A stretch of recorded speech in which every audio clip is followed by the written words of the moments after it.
My name's John Christoferis. I'm a practice lead with the AWS SaaS Factory program, and I've been with the team for a couple of years now. I've got a career in the SaaS industry that goes back, almost 20 years, with a few diversions along the way, but primarily, I've been working in SaaS business development, helping companies drive transformation or helping companies deploy and adopt SaaS solutions. And I've had also the opportunity to hold some roles focused on customer success. And, I've been doing this here for SaaS Factory for a couple of years, where we're helping companies, whether startups in this case, or whether, large and well-established enterprise organizations, to establish a modern customer success function. And I think there's an opportunity to, really differentiate today between what customer success is and is not. There's a conversation we can have with regards to the various tools and priority metrics and team structure even for this role. But, we'll try to move through the priorities in about the next 42 minutes or so, and then we'll use the rest of the hour or whatever time is needed to answer any questions that come up. Feel free to drop comments in the chat at any point. I will try my best to keep an eye on those, or Tomasz can jump in and point out when I'm missing something, by all means. But in any case, let's get started here, and let's start by talking about, what the primary mission for customer success is. And I think a lot of times, it's important to really hone in on the most important thing. You'll hear me today a couple of times kind of emphasize that while many of these various priorities matter, what's the most important thing to your business, and what's the most important thing to customer success? It's really about delivering value to customers. And you do that by making sure that they're effectively adopting the features and the services that you've sold to them. And it's one thing to make sure that they're using the product, but that's not effective adoption, right? Product utilization metrics matter to customer success. They matter to everybody in your organization, because if the customers aren't using it and pushing the buttons and, leveraging the services, well, of course, they're not going to renew, let alone grow and expand. Well, customer success is really about that effective adoption. And sometimes, we touched on this in the customer journey mapping session we did. Sometimes the metrics that tell you whether or not the product is being effectively adopted aren't always intuitively visible to customer success. Things like the ROI the customer's getting from the solution, things like the, intangible benefits that might have a massive value to their organization, but yet you can't measure through a dashboard somewhere. So there's kind of a planning process that needs to take place and be led by customer success to make sure that all of this happens effectively when it comes to adoption. And of course, why adoption matters so much related to customer lifetime value metrics. It's related to churn prevention, and really honing in on whether or not the customers are effectively adopting the solution can be really difficult for companies who haven't done this before, companies who haven't had to monitor product utilization metrics, who haven't had to, prioritize the operation of the software on behalf of the customer. And that's really a key aspect that can pose challenges for a lot of companies that are either building SaaS for the first time or transforming their existing legacy business to the SaaS model. As you've got to recoup your customer acquisition costs, and you have to retain that customer for a certain amount of time in order to do that. And so, this role becomes very, very critical to the business, and it's one of the very unique roles within the software as a service space that I think has really grown tremendously over the years. And we'll take a look at that here as we go. But let's first talk about what customer success is and is not in terms of, how a lot of companies think about customer support and customer success as organizational functions. Is there two completely different things, in my opinion.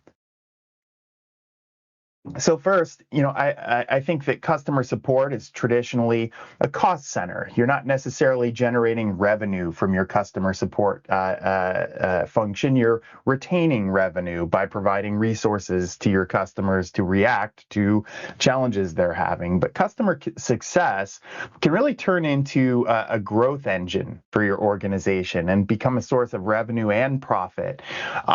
The customer support role, which, by the way, is not should not be diminished. I'm not here to tell you that you shouldn't have a customer support function within your organization. I think, you absolutely should, but often it can, be supplemental to customer success or even part of the customer success role. But in a traditional sense, the customer support team is reactive one. They're responding to trouble tickets. They're trying to be as effective as possible and as fast as possible in supporting customer needs, whereas customer success should be proactively leaning in to assess the opportunity, to grow a relationship with a customer, to evaluate risk from an analytical point of view and study customer behaviors and adoption patterns to kind of stem off the risks as they begin to emerge and capitalize on the opportunities to grow a relationship, whether it be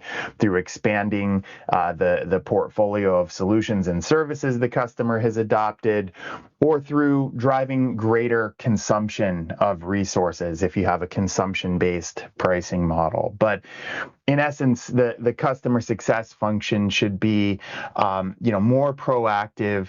If customer support is reactive, then it's kind of an easy line to draw there. And so, talking about the other differences, customer support is responsive. They value and prioritize the efficiency of their reactions, whereas, customer success is meant to be prescriptive. Now, there are some nuances here if we're talking about a fully no-touch customer success model that's automated entirely.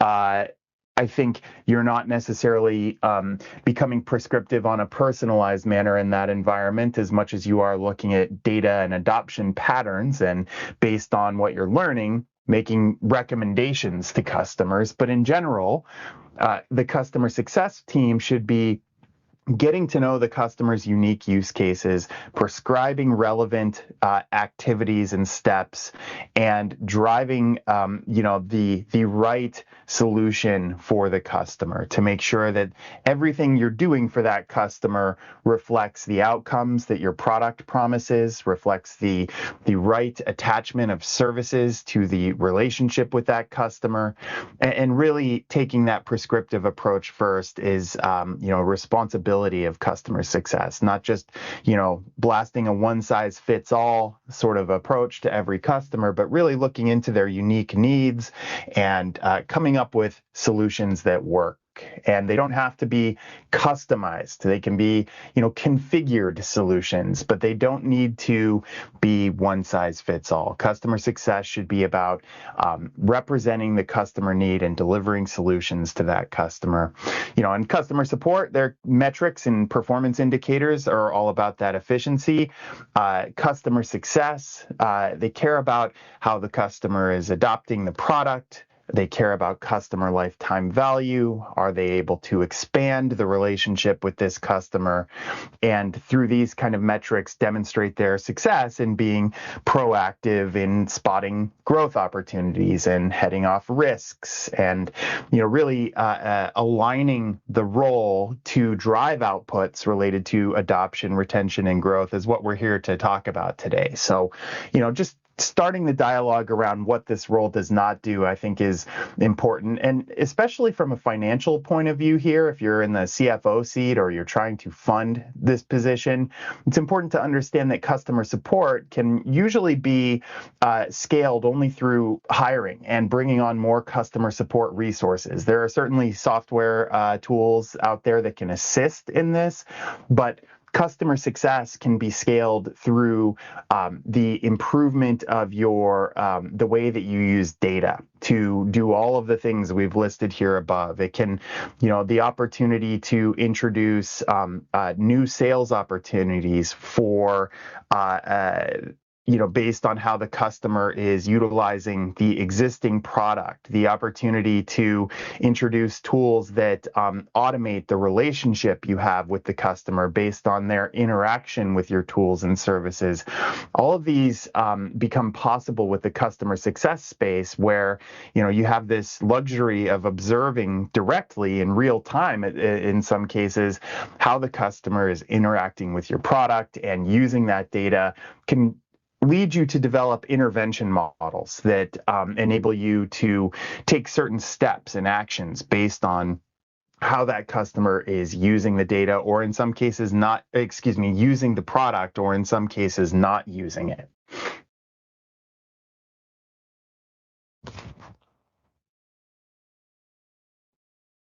So this is an important sort of slide, a very simple one, but makes the point regarding the role of customer success in terms of cross-departmental collaboration, or in a startup, you're looking across the room at your colleagues in these functions. But the key here is that the customer success manager is often the hub when it comes to sharing data with multiple teams, and sort of passing the individual customer data onto each of these teams as relevant anecdotes can be interesting. And of course, you have product management, who is very much focused on aggregate feature utilization and adoption. Customer success can inform, product, for example, of the outliers. If you were part of our customer journey mapping session, you saw the conversation around establishing product adoption metrics. Well, if you have a effective customer success team that is very data driven and very much focused on, understanding how their customer is adopting the solution and the services, they can align with the product team to identify outliers, potential case study participants, and really sharing those feature requests is another big area where, for a lot of SaaS providers, developing a product function that can consistently churn out new features and develop frequent releases of new products. It's a really integral role in terms of bringing that voice of customer forward to the product managers, sort of in world. Whereas the product management may have very clear views into, what's happening with the systems operationally and what kind of patterns they're seeing on aggregate. The customer success manager can really reinforce that and point out learning opportunities through their, the friction their customers are experiencing, and the variance to the norm that the product managers might see. And so customer success is also going to have the best indication in many organizations in terms of time to value. They're going to be able to see that firsthand in terms of some of the intangible representations of value, where they're going to be talking to the new customers, they're going to be helping them on board in many cases. I see a question in the chat about the role of pre-sales here in terms of customer success. Certainly sales, product, and marketing aren't the only three teams other than customer success, and pre-sales within the sales function is absolutely critical in the SaaS world. In fact, pre-sales plays one of the most important roles in the company when it comes to the customer lifetime value metric, which is odd, right? Because it's a very downstream metric. CLTV represents the sort of, in some ways, the end of the customer's relationship with you. you, but you're forecasting it to get to your CLTV metric when you're a startup. And the reason pre-sales is so important here, and you can just consider that folded within the sales function at this point, is that they're assessing the qualification of the customer in terms of not only can I sell them this product, do they have a budget, but are they qualified to adopt the product? And so the collaboration between, the pre-sales process and ultimately the customer success team that will own the relationship in some cases from the onboarding stages onward can be very critical here. And so you don't want to bring on customers that aren't likely to succeed. That means your customer success team really needs to be interacting with your sales team and your pre-sales function to help them understand what successful adoption patterns look like, what the skills and attributes of the users of the solution need to look like, and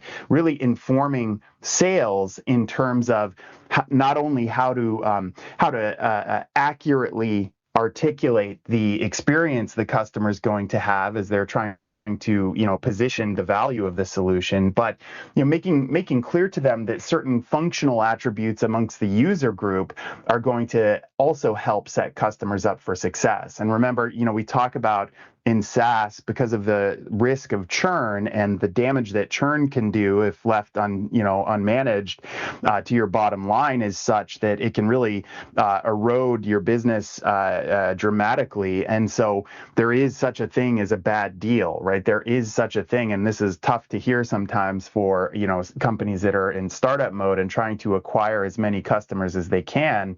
But because it takes, in some cases, a couple of years to recoup the investments you've made to acquire a new customer, there is a reason that you wouldn't want to bring on a customer that is not likely to stick around and be retained. And so, if it takes you 3 years to pay back your customer acquisition costs, then you want to make sure that your pre-sales function is finding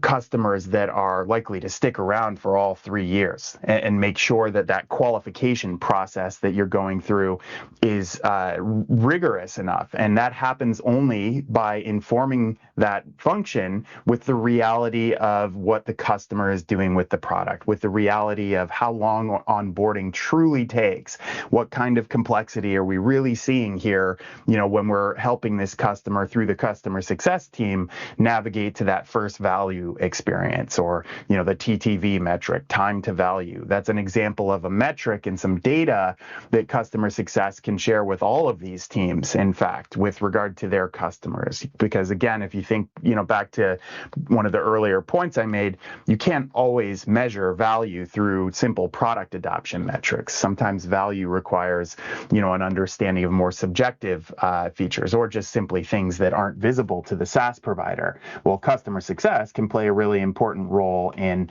assuring those value experiences and understanding when they happen. So that becomes critical. It also becomes critical for customer success throughout the onboarding process to, when it's over, start to report customer satisfaction metrics throughout the organization. Sales needs to understand, and pre-sales especially, is the message that I'm, delivering to the market going to actually be accurate in terms of how long it takes to onboard and what skills it takes to onboard effectively. This is not a world in which you can simply sell the service and the product to the customer and then walk away. You actually have to make sure that the customer consistently throughout their life cycle is realizing the value that you promised them during the sales process. So this means, a longer term attachment between sales and the customer in some cases. And you can ensure this through value. You can ensure this in your customer journey mapping exercises that we talked about in a prior session. You can make sure that you have certain milestones in the customer's life cycle in which you're reporting back between customer success and sales certain metrics. 30 days in, let's have customer success be responsible for providing a net promoter score to the sales team. Let's have them provide product adoption data to product. Or let's simply define ownership of those metrics in some cases in a way that, each team becomes responsible for a specific sort of world. Whereas, everybody's ultimately responsible for customer lifetime value in the SaaS environment. But I think it becomes possible for, establishing these reporting structures even through your early journey map prior to heading into your MVPs. And so, heading into your MVPs, of course, you're looking to also forecast your assumptions regarding time to value and how the customer is going to interact with you during the onboarding process and with your products and features. But you're also validating that during the MVP or minimum viable service phase of your product release cycle, to make sure that a lot of your assumptions were correct. But in general, this role in customer success is kind of the cornerstone of, making sure that data regarding the customer experience is moving throughout your organization, helping sales identify upsell opportunities, helping marketing understand where their messaging could be refined based on the actual realities of how customers are using the solutions, and of course, bringing new feature requests and reducing friction from the onboarding experience with respect to their relationship with the product team becomes very important as well. So let's talk about the role itself and, establishing priorities for this role. And let's even go so far as to talk about the most important priority. I think, if you're trying to plan your customer success charter and you're trying to decide what this team is going to focus its energy on the most, you can really break it out into 3 distinct categories. And I do think it's important to pick the most important one here. I think that they're all going to be important to some degree, but when we talk about adoption or retention or growth, there's a reason why you would pick which one of these is the most important. And it has to do with, first of all, the complexity of the solution. If the product requires a sophisticated adoption pattern and you have to have users that have certain skills or be trained, then product adoption becomes your number one charter, right? Because if you can't successfully drive product adoption, then you'll never be able to expand and renew and grow. And that key is, it sounds obvious, but product adoption in a more sophisticated, technology environment requires a customer success manager or the CSM to be very focused in terms of where they spend their time on monitoring the patterns of adoption, making sure that the customers are using it as planned, making sure that the customer is using it very efficiently. And again, all 3 of these areas matter a lot, but based on your business objectives and the usage complexity and the revenue requirements you might be setting and commercial forecasts you might be setting, you're going to need to choose which one is the most important. And so, we talk about adoption here. It's a strong charter for very complex solutions with complex renewals. Oftentimes, the analytics and the skill set regarding analytics becomes really important to the CSM's success. Making sure that they, have a relationship internally, probably with a sales or renewal specialist. If adoption is the main charter for the CSM, then that means they should, in most cases, also not be conflicted with the responsibility of upselling the customer. Those don't always go hand in hand. Making sure that they're using a complex solution effectively, and then also upselling to a customer, that those aren't really aligned in terms of the customer's interests. As if the customer success manager cares about expanding and growing the relationship, well, they're going to take time away from adoption. They're going to have a different type of trust with the customer, as well. And so, often when product adoption is the charter, we recommend that a sales or renewal specialist own that sales motion. And, this also lets you kind of bundle other services into a more premium customer success function, which we'll talk about later. But there's an opportunity to kind of do a lot of these things together, but you really do need to articulate which is the most important. When we talk about customer retention, for example, the customer success manager here is really focused on making sure that the customer's business goals are met, and this is going to increase the odds of the renewal, right? A retention and renewals based charter is best with a low complexity renewals negotiation where it's either somewhat automated or it's a very low churn kind of negotiation. Here, as opposed to focusing on adoption, your team is focusing their time on developing playbooks in a more automated sort of sense where you're trying your best as a CSM to remove friction from the renewals process. You're driving quarterly business reviews in a lot of cases with the customer that help you assess those value metrics, the subjective metrics that might sometimes play an important role here. So the product adoption charter differs here in that the customer retention charter, if it's the most important, means that the CSM is going to be much more focused on the outcomes and the value recognition and the subjective assessments that are important here. And then finally, I'll touch on this sort of growth charter, which is probably the least common primary charter for customer success managers, in that they're expand selling. They're really also responsible for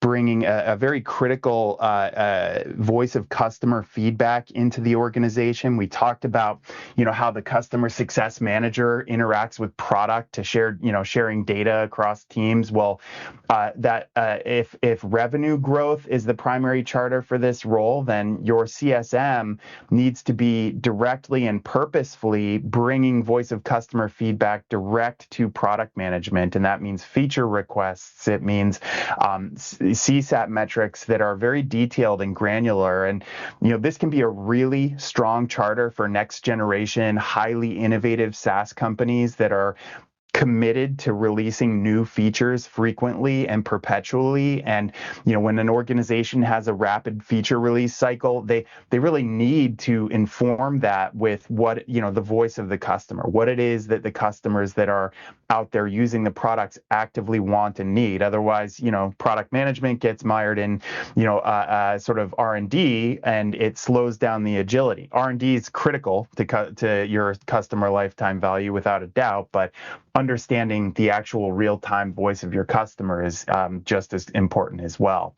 And if you have this sort of charter of revenue growth, this aligns best to solutions that have very low friction onboarding experiences and very fast time to value, where the customers coming on board to new features and services very quickly. They're recognizing and realizing value quickly, and you can create a motion for your customer success manager to follow where there's a journey that the customer goes on from feature to service and next feature to next service. And the analytics really drive the expansion here, in this kind of environment.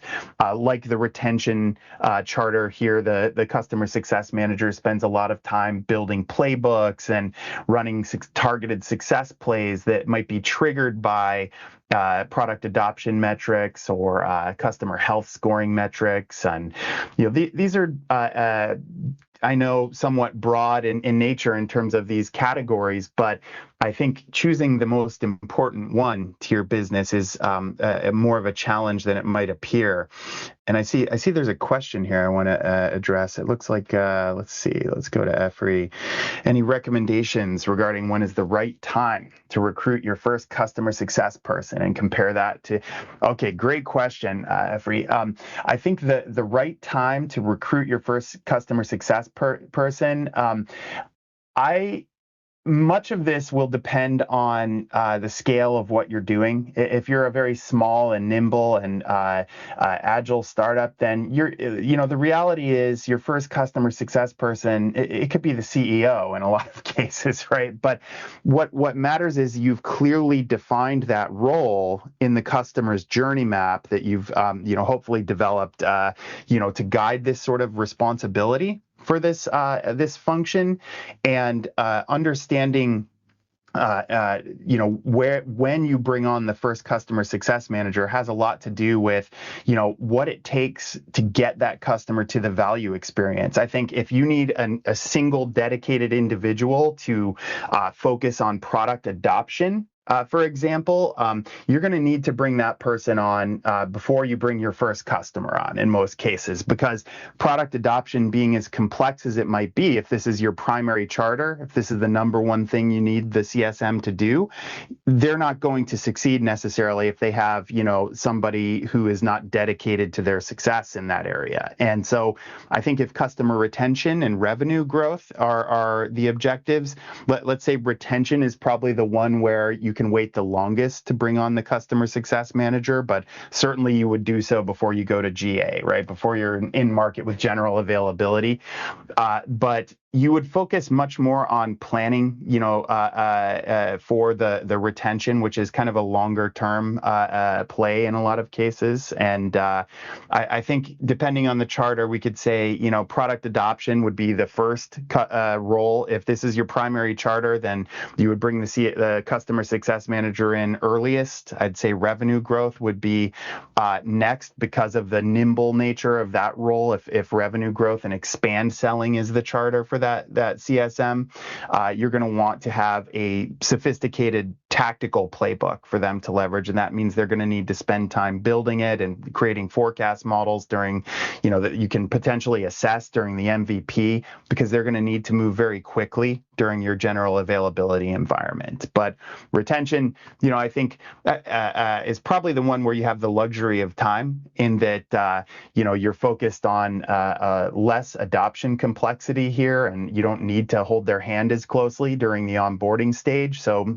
maybe the CEO can play that role for a few weeks, but you get the point. And I think what really matters here is not as much when you bring the role on for the first time, as much as when you might actually need to bring on your second CSM, and what kind of ratios of customers to customer success managers might we need to assume can happen. And so we'll talk about that in a minute as well. But this can, if you do it wrong, this can be one of the hardest roles to fund, because, attaching revenue to this function is really tough unless you've clearly defined one of these charters and clearly defined, a plan that says, when I bring on a certain number of customers, or my pipeline looks like this, I need to plan to hire more CSMs, because we understand, having gone through the customer journey mapping exercise, exactly what behaviors the customer success manager needs to be engaged in on a regular basis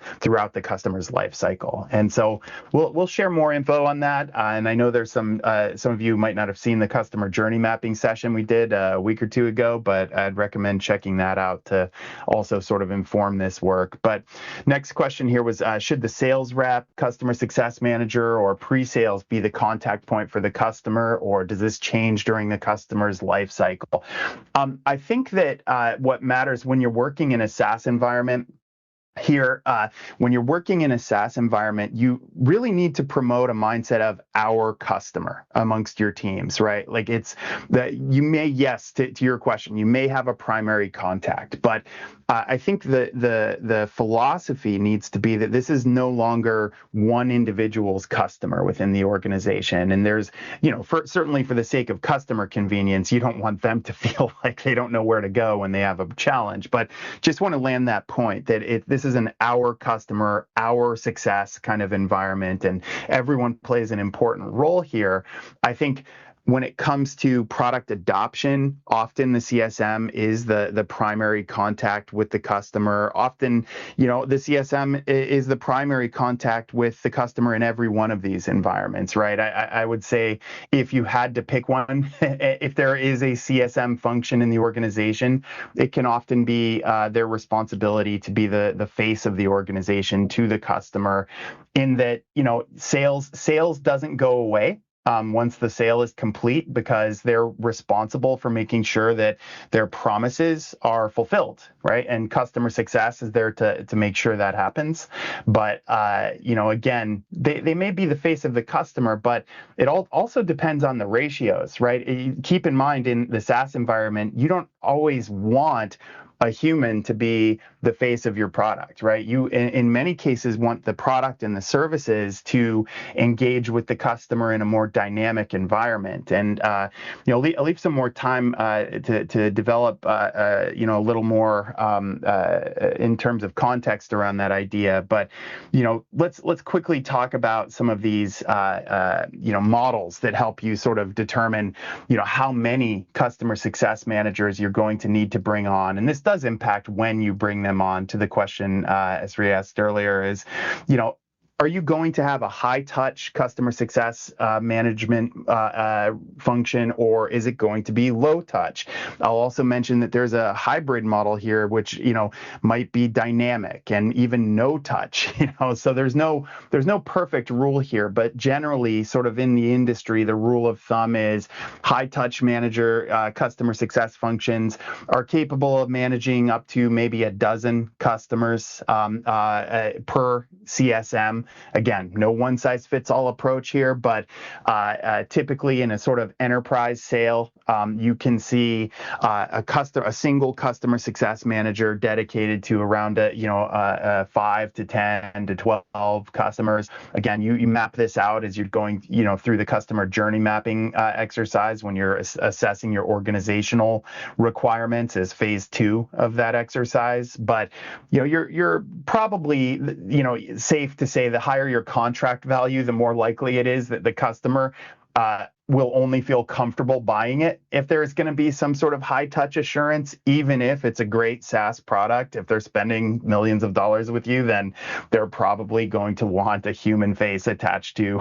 their relationship there. But these types of environments mean that they're going to be often focused on customer retention and expansion targets, adoption. The difference between functional skills in the CSM role, where adoption is the charter and retention and growth are the charters.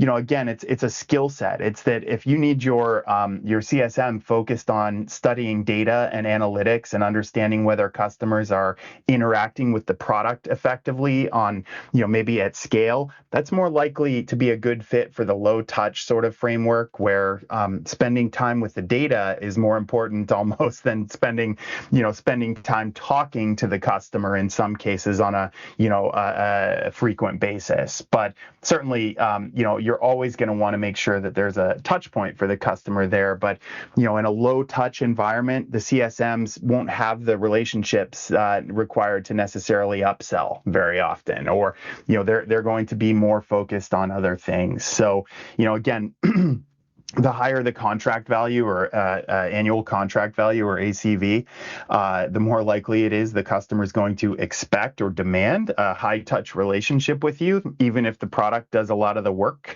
for them. It's just the reality of how this goes. And I think these are just important in terms of also how you decide how you're going to fund the role, right? There's a challenge a lot of startups run into where they've got a really good customer acquisition motion, right? Forget all the stuff I said about, hey, being careful you're bringing on the right types of customers. Let's say you're doing that and you're bringing on a whole bunch of them. Well, how do you fund the customer success management role? I think it's critical to understand that far ahead of time, right? Before you go into GA, because otherwise what happens is you have 10 new customers in the pipeline, and then you're going back to your CFO or your investors and you're saying, I need to invest more than I thought I would in terms of bringing on a customer success manager. I haven't figured out how to monetize the role. I just know that, I've got a whole bunch of customers in the pipeline and someone has to do this work. So planning through these processes become really important for startups. Understanding, who is responsible for the renewal. How do we structure the quota for our sales team, let alone, assigning expand selling responsibilities to the customer success manager? Do I want my sales hunters also responsible for the renewals and retiring quota against the renewals and paying some of our highest comped, team members to, perhaps handle a simple sales motion like a renewal, if in fact that is the case and it's a simple sales motion? So thinking through these things become really important. And there's some data here from an industry organization that talks about how the majority of customer success organizations now have some direct revenue responsibility, and this means that they're monetizing it effectively, right? They're either giving them a renewals quota or an expand selling quota. It's challenging to do that when product adoption is the charter, right? And sometimes doing that in advance requires a direct analysis and assumption of how adoption patterns feed into your renewals and your opportunity to expand. I think you start to carve up some revenue responsibilities in an adoption charter based on analytics qualified leads. And that's a different topic unto itself. But, the adoption charter needs a different approach to lead generation and finding, new expansion opportunities and so on. And, figuring out how, to make your sales comp models net positive for salespeople on the front end of the sale is really important. And figuring out how you're going to structure the relationship with the CSM is really important. But ultimately, we're finding today, and the data is showing that there's an opportunity to actually charge a fee for customer success in some environments and charge a premium for the customer success manager's relationship in a sort of, high touch environment where there's a willingness to pay for this sort of thing in some cases in the industry, or there's a professional services element to what customer success is doing throughout the customer's life cycle. That's another popular way of monetizing the function. Just to get through some final, key areas, and I'll share a deck. It's got some extra slides that, we can circle back on. If you have questions about them anytime, just send me a note. But I want to talk about this concept of playbooks, customer success playbooks that are, very important in a more sort of dynamic customer success environment where you have maybe a one-to-many kind of ratio. Maybe your customer success manager needs to manage 200 customers in a given year. Well, you need to have a very structured approach to the behaviors that customer success manager will follow. And these playbooks can be driven by product adoption metrics or event-driven metrics, value metrics, or even just simple, time-oriented metrics. And you're looking at things like trends when we're talking about adoption. Do we arm our customer success manager with a playbook that says when your customer is trending to surpass their the entitlements I have with them, they're trending to surpass the storage we've allotted to them, there's some sort of indicator that they're using the product more than their contract sort of initially enabled that. Do I have a motion to tell our customer success manager to go in and offer that customer a discount to move up to the next threshold, to change them from tier to tier with a data-driven approach that gives your customer success manager a report to run that tells them, what to look for when it comes to how their customers are using the product and what their behaviors present in terms of an opportunity to upsell something. Can I move them to another tier? Can I drive the consumption of the resources up because X, Y, or Z scenario is happening? I think really simple event-driven sort of plays. just somebody needs to be responsible for assessing whether or not the users are using the product, right? So if I have a customer where less than 50% of the users who have seats here have logged in the last week, that means there's some sort of active user metric that they're assessing here, then I have a motion where I'm going to offer them some sort of training. I can make some assumptions about why they aren't using the product, but I know I'm going to, in this case, reach out to them and try to proactively, introduce something to drive the adoption up. And, again, the value recognition metrics, this could be anything. I use NPS because Net Promoter Score is a really common sort of CSAT metric, but, there's certainly many different CSAT, customer satisfaction metrics that you can reference at certain points in time. But this is an example of an internal sort of play for customer success managers where they've onboarded a new customer, some sort of metric, whether it's Net Promoter Score or CSAT in general, tells them that customer is not satisfied with their onboarding experience. The customer success manager needs to bring that data to the sales team, as we talked about earlier. They need to say, hey, you've set an inaccurate message for this customer, or perhaps you've set an inaccurate expectation for me, but one way or another, we need to reassess the experience that this customer just had and make sure we try to avoid it in the future with other customers and make sure we try to repair it with this customer. And, again, time-based plays. These can also be really simple and structured ways to ensure interaction with customers early. You might not have the analytics behind you to do any of this stuff when you first launch the business, by the way, but you can do things like say, hey, you've been a customer for a month now. I have a model for my CSM who's going to go run a bunch of reports manually and probably pull some SQL queries or whatever the case may be to hopefully not wherever you get your data. We're going to go run some reports to go show that customer the usage of their solution. And we're going to go in and we're going to make sure that we have, this sort of time-bound play for the customer success manager to follow. And those can be really important. We talked last time about customer health scoring, this sort of aggregation of, a whole bunch of different weighted variables that tell you not only the quantitative aspects of how the customer is adopting the product, but the qualitative aspects in terms of, are they achieving the outcomes that they've come to expect, and are they promoting your business in some sort of manner? Are they sponsoring, the product as a champion within, the industry? Or are they speaking at events on your behalf? Well, heck, you're going to weight that customer's health extremely highly, right? So you need to develop a weighted model with these types of variables that help you understand the subjective and the measurable. And I would say, often if you can't measure them in sort of black and white, then you'll want to kind of weight them a little lower than the things that can be measured. But this can either be a composite metric with a number attached to it on, an aggregation of all of these variables that have been weighted, or it can be a heat map, a sort of red, yellow, green. Depending on the approach you adopt, there's potentially a unique model for each customer segment you work with.